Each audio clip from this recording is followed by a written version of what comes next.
Hi, I'm Michael. I live in Bellingham, Washington. I've been riding bikes for over 20 years and doing trail maintenance for well over a decade.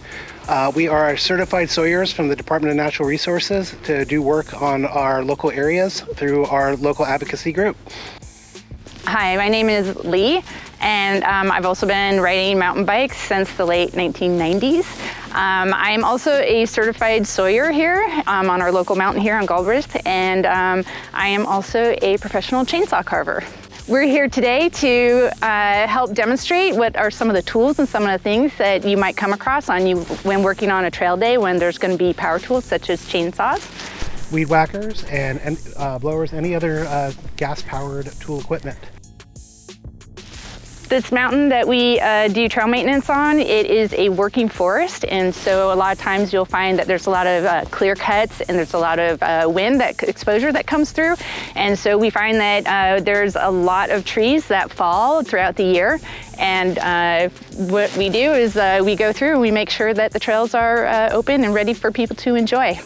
Leigh here is a chainsaw carver, and you can also see a lot of her sculptures around Galbraith here. But one of the things for us is that trying to get her attention when she's carving has been a constant lesson about how not to startle her. The reason is that usually, and especially when we're doing trail work, we're going to have one of these helmets on, and at a minimum we're going to have these ears on. And we can't hear you. These things are really, really tight. So when the saw's running and the ears are in, you want to make sure we get our attention in a way that's not going to cause us to move the saw around in a dangerous fashion. So just throw something at me. But not at them. Throw it lightly. Make it in a way that they're not going to have... Like a pine cone in the general area usually works just fine. Or a stick.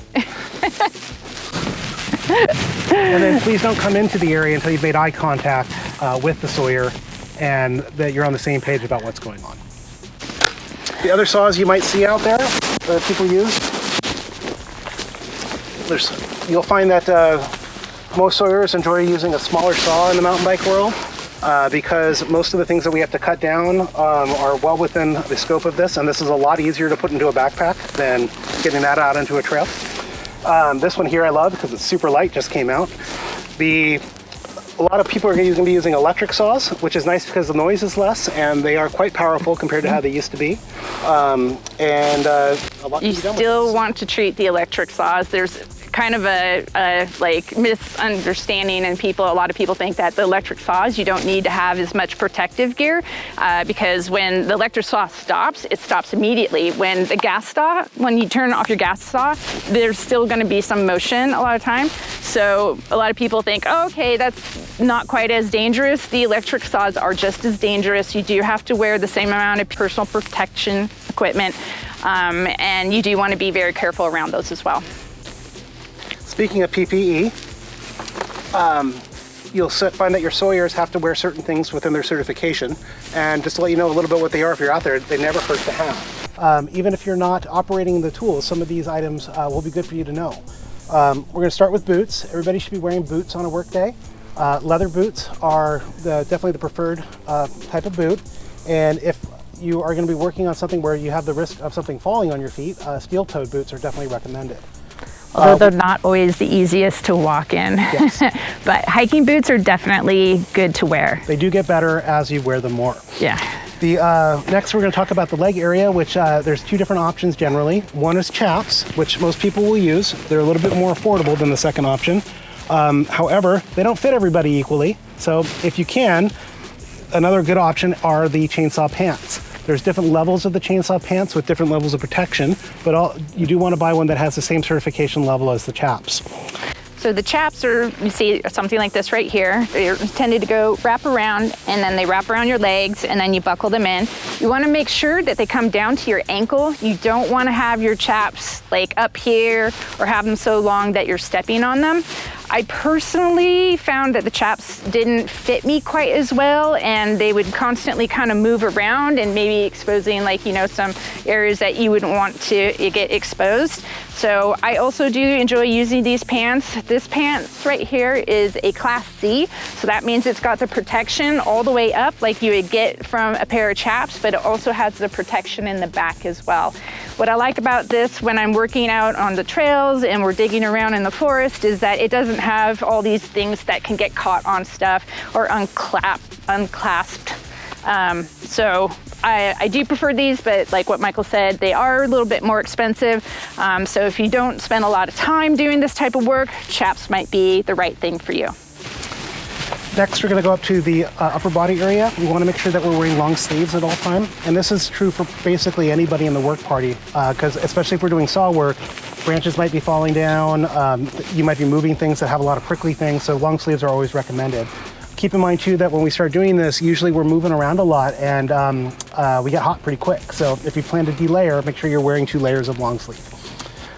Gloves are required to operate tools, and you'll want them also just for protecting your hands for doing swamping or other parts of the trail work. Rubber is approved, however, leather is traditionally what you would want to use.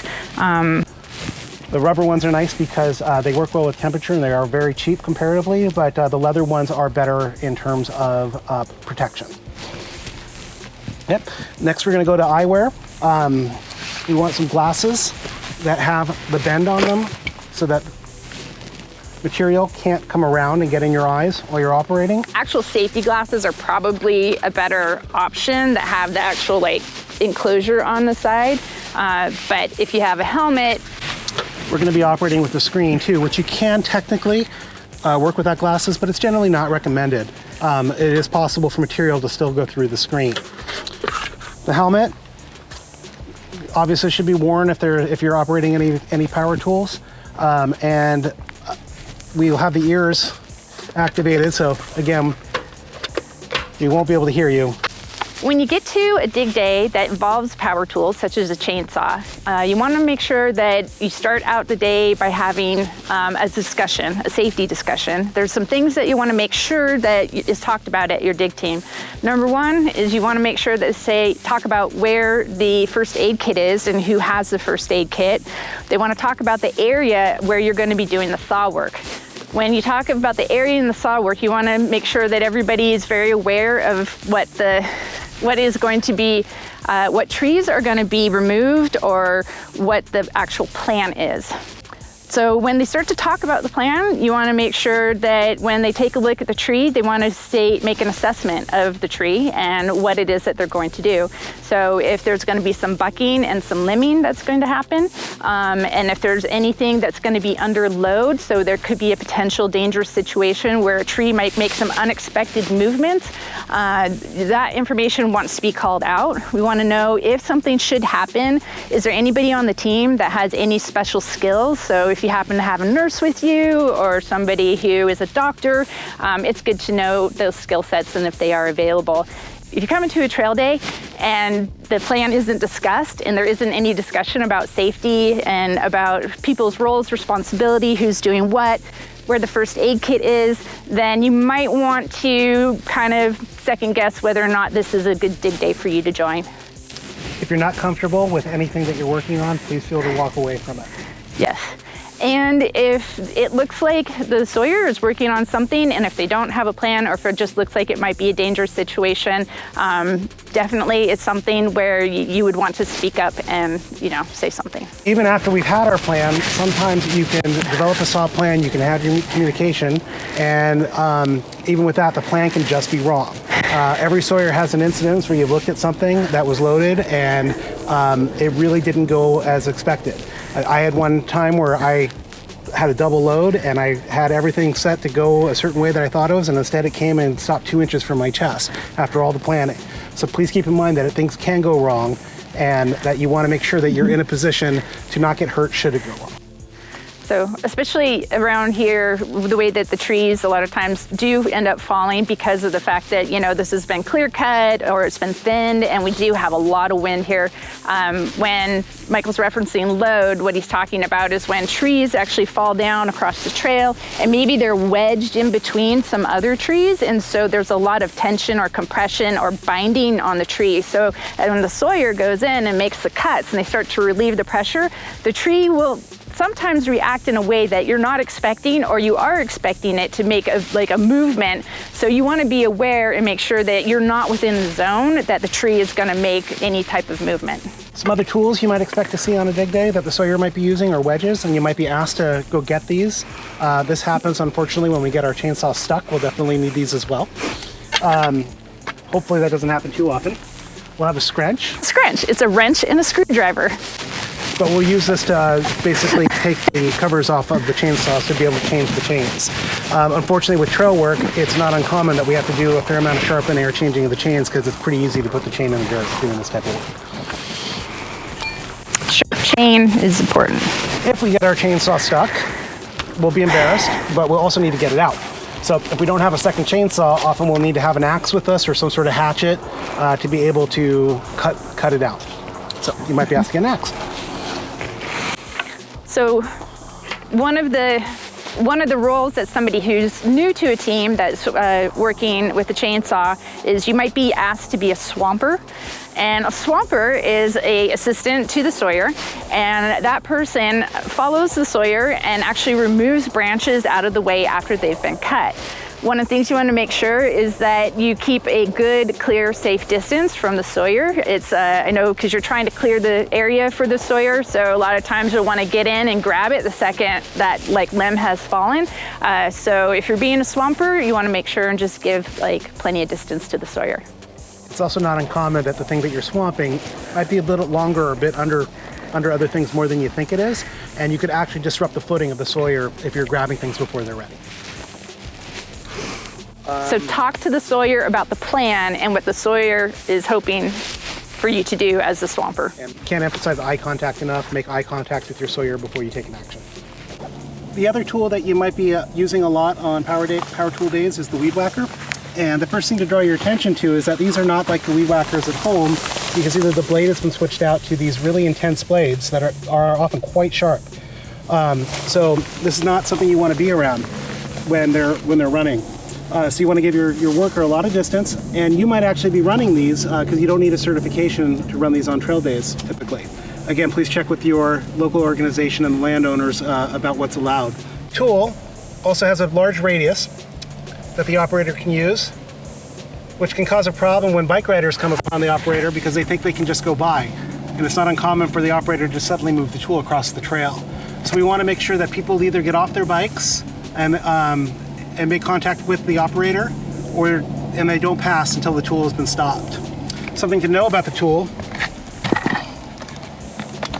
is how long the blade spins after it stops.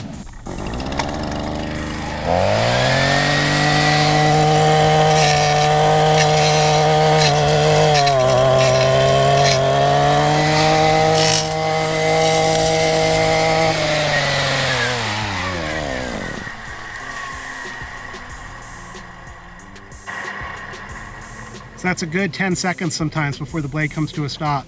So whenever we're passing the operator, we want to make sure that that process is happening.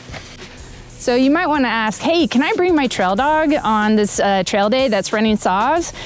The answer to that is going to be, please leave your dog at home. One of the things that sawyers rely on is predictability, and sometimes dogs can get unpredictable. If you do have to bring your pal with you, make sure that he has, or she, make sure that your dog has a safety vest, such as the one that Hooligan, the Who, is wearing. And that's a wrap for today's trail building tips video. Please click like and subscribe so you don't miss anything in the future. And click on over to singletracks.com to check out all of our other news and reviews.